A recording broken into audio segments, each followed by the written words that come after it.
Hi guys, and welcome to the next episode of Art for Engineers. My name is Erin, and I'm really happy to have you here with me today.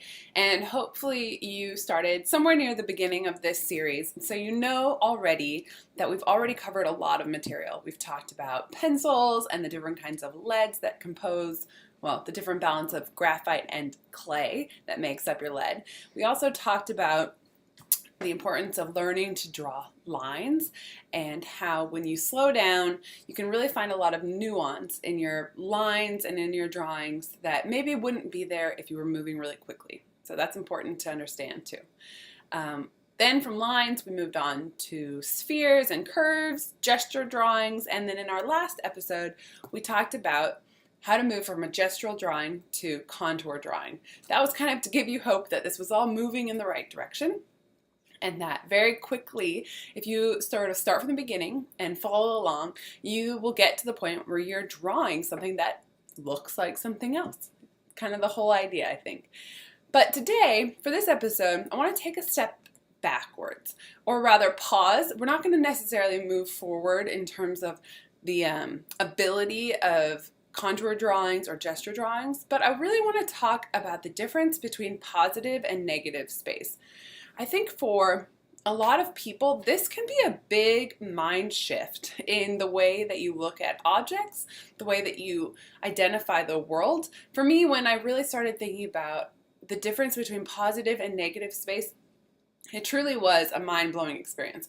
And that's because I have a very analytic brain, right? Coming from the sciences, as maybe some of you are, or just business, or any part of your life or world that encourages you to think linearly and to think goal-oriented. You look at an object and you think, I want to draw that object, so I'm going to draw it, right?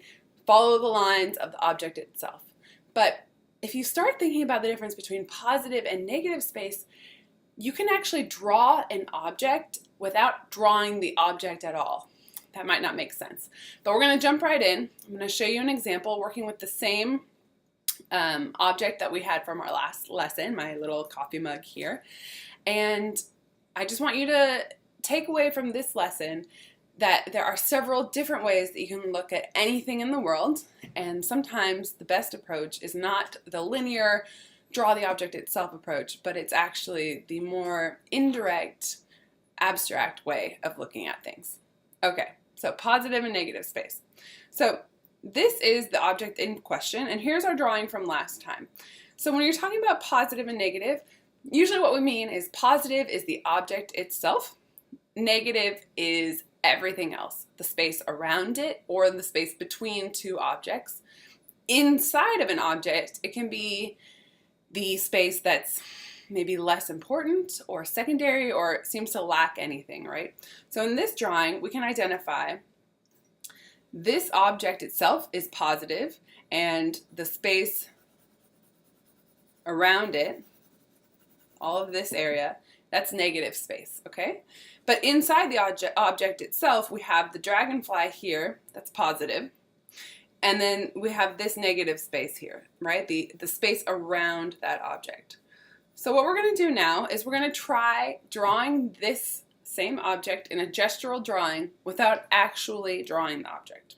Hopefully you'll see what I mean. Okay, so I'm just going to turn the page here, get us on a new blank, beautiful piece of paper, object in question. And you guys are all familiar with my 2B pencil of preference, so we're just going to jump right in. So I think, like I said, most people with an analytic brain, they want to jump right into drawing the object itself. Instead, I'm going to try and just look at the space that it fills. So I'm going to start by the inside, I think. I'm going to start looking at this space here. Because you can kind of pretend that that is its own volume, right? This volume here around the dragonfly, that's its own volume. So what does that volume look like? We've got the head of the dragonfly, it kind of comes down. Then we're going to jump over here. And now I'm going to draw this volume of the handle, right? That is what I'm drawing. I'm not drawing the handle itself, I'm drawing the space around the handle.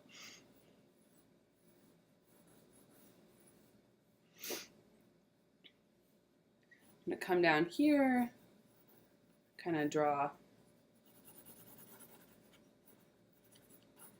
outside of that. And then I'm going to jump back in, and now I'm going to look inside this space here.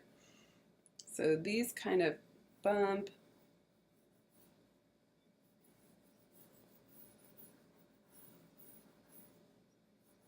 And now I'm jumping to the side of the body here.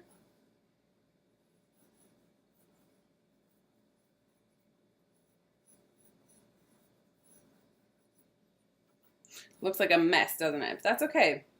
Doesn't really matter. The idea that we're talking about is just how to carve out volumes. And I'm going to shift this over so you can see. And now I'm going to draw the outside of the handle. But I'm really, in my mind, I'm not looking at the handle. I'm looking at the space that the handle occupies.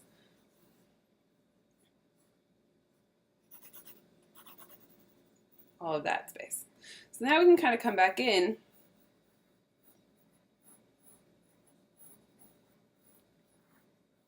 Start to delineate these spaces a little bit.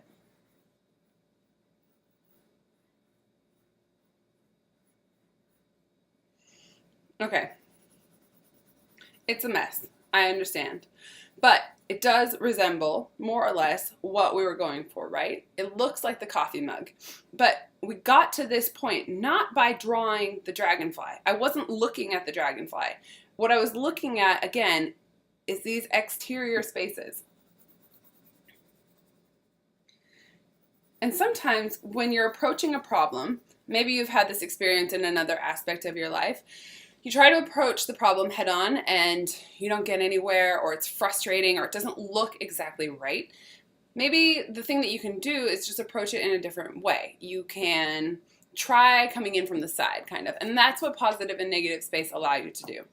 When you are using multiple objects, when you have more than one item in your drawing, you have to also start thinking about the positive and negative space between the objects.